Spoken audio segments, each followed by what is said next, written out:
Halo, kali ini kita akan membahas pembahasan soal kawasan geografi selanjutnya. Negara yang bertanda X dikenal sebagai salah satu negara anggota OPEC. OPEC adalah organisasi di mana negara-negara di permukaan bumi yang tergabung dalam negara yang mengekspor minyak. Kalau mereka mengekspor minyak, berarti cadangan minyak bumi yang ada di negara tersebut banyak. Sekitar ada 13 negara yang termasuk dalam anggota OPEC. Pada peta ini peta Amerika, karena di sini ada Brazil. Kita lihat di peta negara OPEC, yang ada Amerikanya adalah Venezuela. Jadi Venezuela pada peta ini satu-satunya negara Amerika yang termasuk anggota OPEC. Untuk 12 negara lainnya itu adalah Libya, Aljazair, Nigeria, Guinea Katulistiwa, Gabon, Angola, Irak, Iran, Kuwait, Uni Emirat Arab, dan Arab Saudi. Jadi kalau untuk wilayah Asia kebanyakan ini Asia Barat atau daerah Timur Tengah.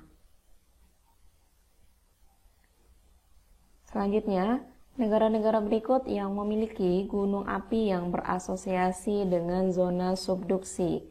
Kalau dia zona subduksi, artinya negara tersebut berada di sekitar pergerakan zona konvergen.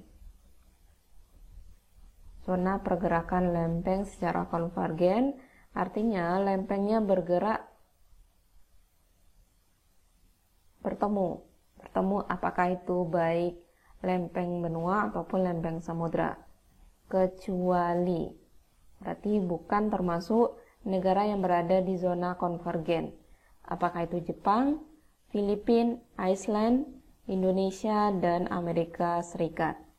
Nah, di antara 5 pilihan negara ini, Jepang termasuk negara yang sering terjadi gempa bumi, berarti bukan ya. Karena kalau Jepang itu termasuk wilayah yang berada di zona konvergen. Filipina juga bukan, karena Filipina ini ada gunungnya aktif dan juga pernah terjadi gempa bumi. Apalagi Indonesia juga termasuk zona konvergen. Amerika juga ada pegunungan Rocky dan Andes. Jadi jawabannya adalah Iceland atau Islandia. Bisa dilihat pada gambar ini peta tektonik lempeng dunia. Kalau tanda panahnya bertemu,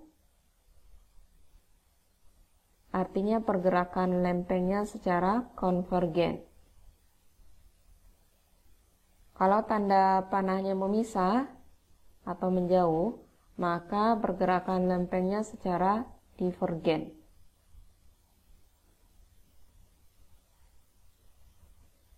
Kalau dia bergesekan, ini pergerakan lempengnya secara transform. Oke, kita lihat, kita buktikan ya Indonesia.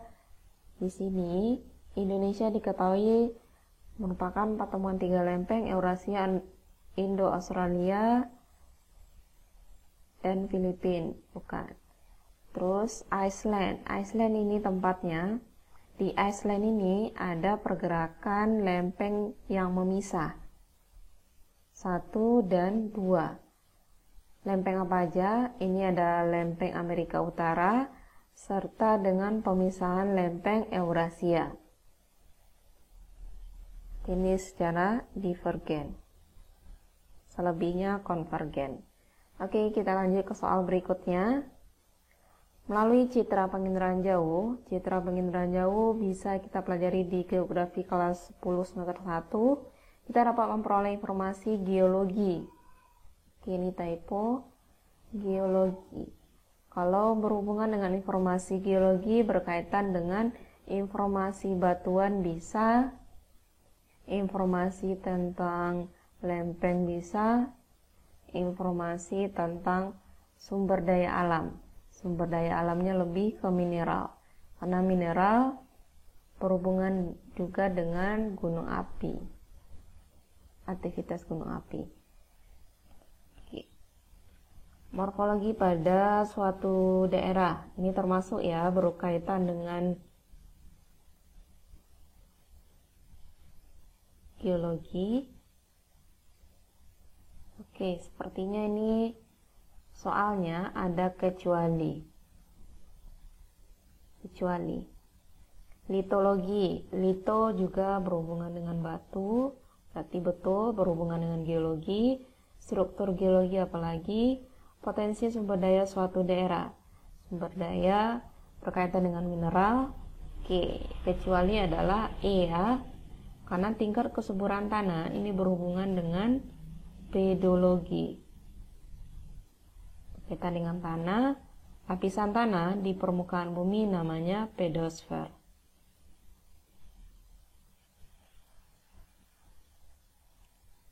Lanjut. Contoh penerapan simbol garis pada peta. Coba diingat kembali pelajaran geografi kelas 10 tentang pemetaan.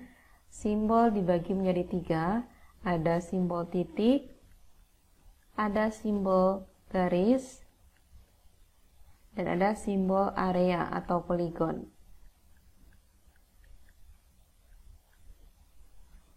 Ini contohnya. Kalau simbol garis bisa untuk jalan raya, jalan desa, rel kereta api.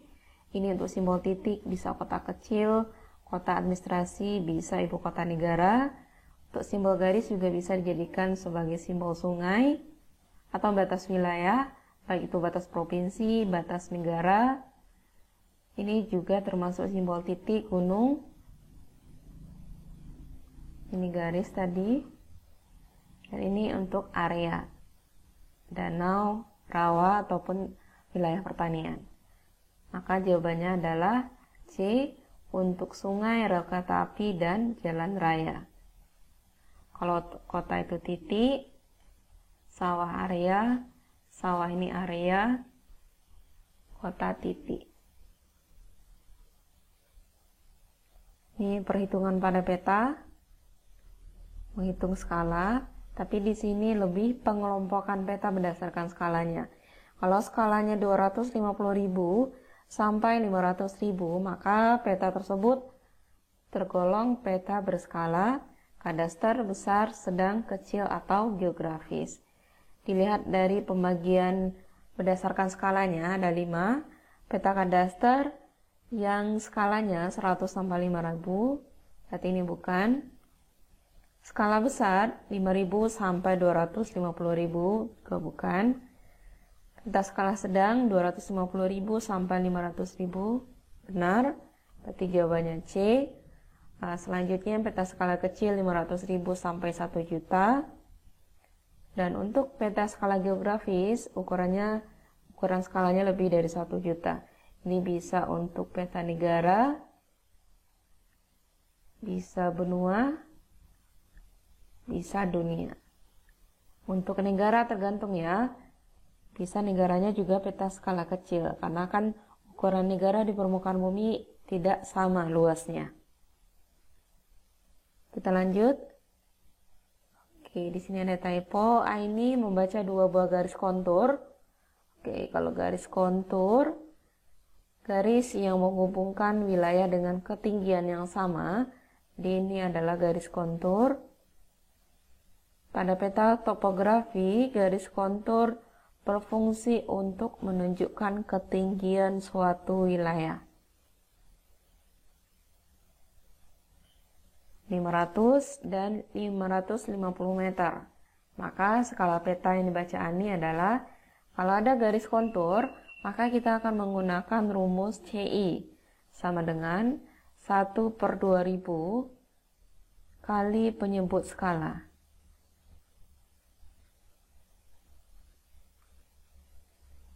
CI adalah kontur interval.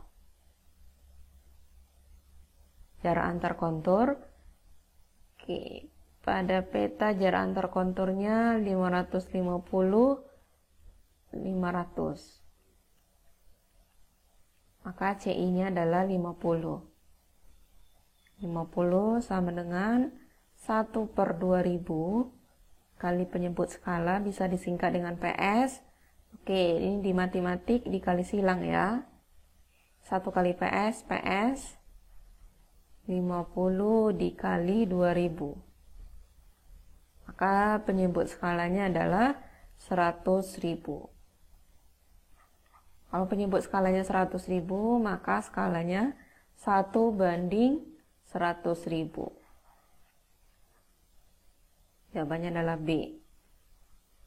Intinya di garis kontur. Kalau garis kontur maka rumusnya adalah berkaitan dengan CI.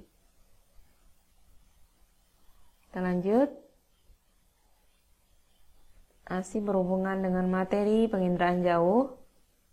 Tingkat kegelapan atau kecerahan dari objek yang diamati pada citra penginderaan jauh disebut dengan apakah situs, wahana, pola, rona, bayangan.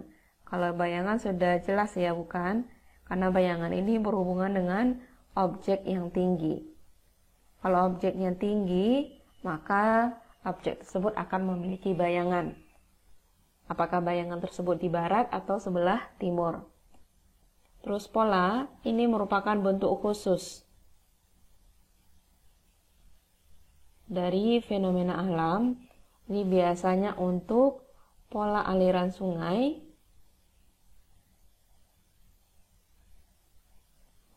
dan pola permukiman penduduk.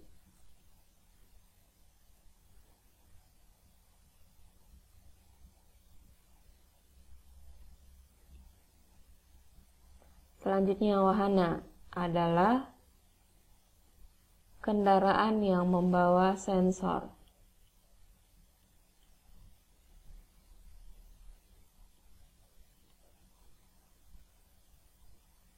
Kendaraannya itu bisa pesawat, bisa satelit, bisa balon udara. Kalau sekarang wahananya bisa berupa drone ya, karena kecanggihan teknologi. Kalau situs, ini letak suatu objek dengan objek lain. Apakah suatu objek itu terdapat di dataran rendah, dataran tinggi? Itu situs. Maka jawabannya adalah rona. Rona tingkat gelap atau cerah. Kalau dia cerah, maka dia banyak mendapat sinar matahari ketika siang hari. Terus kalau gelap, ini juga berhubungan dengan objeknya masing-masing. Karena setiap objek yang ada di permukaan bumi memiliki rona yang berbeda-beda. Oke, kita lanjut. Azimut YX pada gambar adalah, oke, di sini huruf yang pertama disebut adalah Y, X. Berarti dari Y ke X. Karena dia azimut, maka kita menghitungnya dari arah utara, searah jarum jam. Searah jarum jam itu ke arah kanan. Dari Y ya, berarti kita ambil Y, kita bikin garis tegak lurus menghadap utara. Karena dia ke X, ini titik Y-nya kita tarik ke bawah untuk mencari arah selatan. Kita tarik ke kanan, arah timur, ke kiri, arah barat. Oke, utara timur ini azimutnya 90 derajat, ini 90 derajat, ini 90 derajat, ini sudah 30 ya. Oke, berarti total azimut Y, X sama dengan 90 ditambah 90 tambah 90 tambah 30 derajat. YX sama dengan, karena dia azimut berarti bergerak ke arah kanan menuju X. Oke, hasilnya adalah 300 derajat. Oke, kita lanjut. Kalau sekarang azimut X, Y pada gambar adalah, huruf awalnya adalah X. Berarti azimutnya diukur dari X ke Y. Ingat, kalau dia azimut, diukur dari arah utara searah jarum jam atau ke kanan. X, maka arah utaranya dibuat garis ke atas utara. Terus tarik ke bawah untuk mencari arah selatan, ke kanan untuk timur, ke barat nggak usah ya karena tidak ada garis di sini. Ini 90, ini 30. Dari mana tentang 30? Ini kebalikan ya, dari matematisnya. Utara ke sini. Berarti X, Y sama dengan 90 ditambah 30. Maka azimut X, Y sama dengan 120 derajat. Oke, mudah-mudahan paham. Kita lanjut soal terakhir mengenai angin. Angin yang bergerak pada malam hari dan menjadi andalan para nelayan untuk pergi melaut. Oke, di sini ada gambar, ada angin darat dan ada angin laut. Angin darat terjadi pada malam hari, angin laut terjadi pada siang hari. Karena nelayan pergi melaut ketika malam hari, maka jawabannya adalah angin darat. Kenapa? Biar tidak melawan gelombang laut. Karena pada malam hari, angin darat bergerak dari darat ke laut. Pada siang hari, anginnya bergerak dari laut menuju darat. Oke, demikian penjelasan dari pembahasan soal KSN Geografi. Semoga bermanfaat. Terima kasih.